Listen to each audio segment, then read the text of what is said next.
soil tests, fertilization, selection of seed, and painstaking soil preparation, lending every scientific aid to develop the finest peas that can be grown.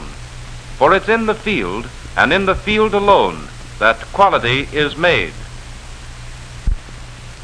Now, with the vines full grown, every safeguard is taken to protect that quality right into the can.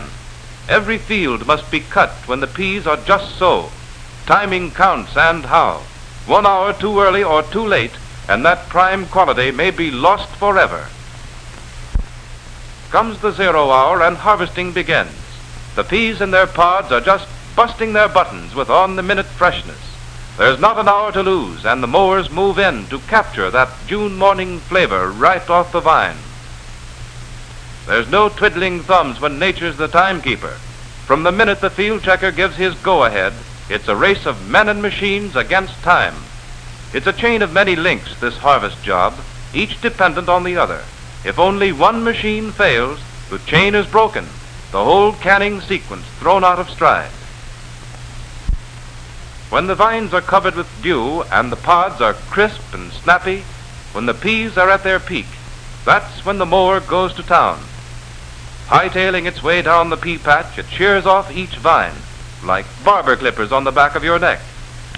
And then, like a juggler that does a different trick with either hand, rolls them into tidy windrows, ready for the loading crews that follow right behind.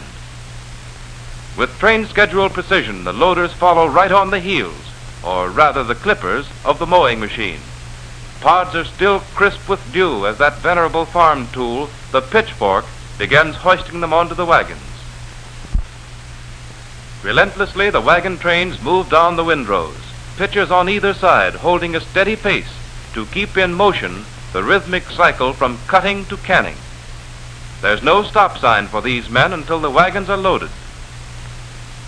And if you've never worked on a farm, just try that on your sacroiliac.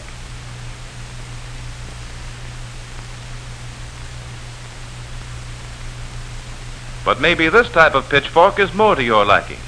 Fast mechanical loaders to speed up the harvest on big farms like this. Straddling the rows so as not to injure the pods, it carries its own passport to any spot in the field. Its endless grapplers, gentle as a kitten, pick up the vines, take them for an escalator ride, and toss them lightly onto the load. More and more, Del Monte uses such high-speed equipment to step up the harvest pace, to safeguard that distinctive quality Del Monte demands in peas. For Del Monte methods, like Del Monte men, must lead in the march of progress. Loaded now, looking like a parade of gray-green circus elephants, linked trunk to tail, the wagon train lumbers across the fields to the vining station for the next chapter of pea progress. Hour after hour, the loaded wagons roll up to the viners, those shiny cylinders that look like aluminum prairie schooners. The vining station is the heartbeat of the harvest, a teeming beehive of men and machinery that does what the housewife used to do by hand, shell the peas. This machine, supplanting slow, costly hand methods, really put America into the pea business in a big way. What happens inside the viner is much the same as if you tossed a pea pod in the air and gave it a firm whack with a flat paddle. Inside the viner, huge paddles, set at just the right angle, smack each mass of falling pods and vines. The air inside each pod is compressed by the blow. The pod bursts open at the seams, and the tender peas burst out, just as firm and uninjured as though you had shelled them by hand. And so the harvest job goes on, often through the night. There's only one moment in the life of every pea field when nature says, now's the time to act. And be it dawn or midnight, that's the instant Del Monte men spring into action.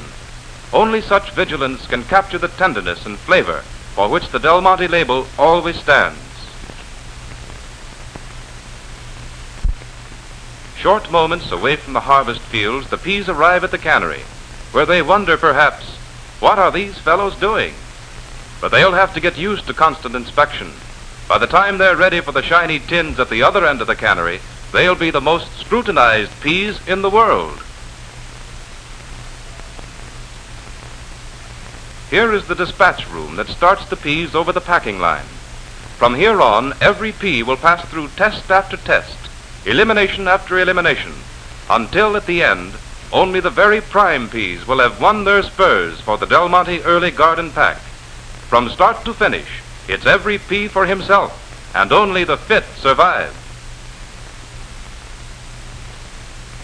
Chapter 1 in the cannery story is the shaker cleaner, a cute gadget with a movement like a rumba dancer, only more of it. The peas dance along until they find a convenient little manhole to drop through, while any pods, stems, or bits of vine get shunted onto a sidetrack. This is just a sort of warmer-upper. Those peas ain't seen nothing yet. Now the peas cease to be landlubbers and turn into long-distance swimmers, and what a dunking! In the riffle washer, they shoot the chutes in clean, fresh water, so regulated that peas pass over, while heavier matter is trapped in the riffles. Then they get taken for a ride by a spiral conveyor that boosts them along to a rotary washer. Being heavier than water, peas sink to the bottom. Bits of stems, leaves, or skins are skimmed off the top. By now, Mr. and Mrs. P began to think life in a cannery is one long Saturday night. In the rotary washer, they take a scrubbing like a small boy whose folks are expecting company.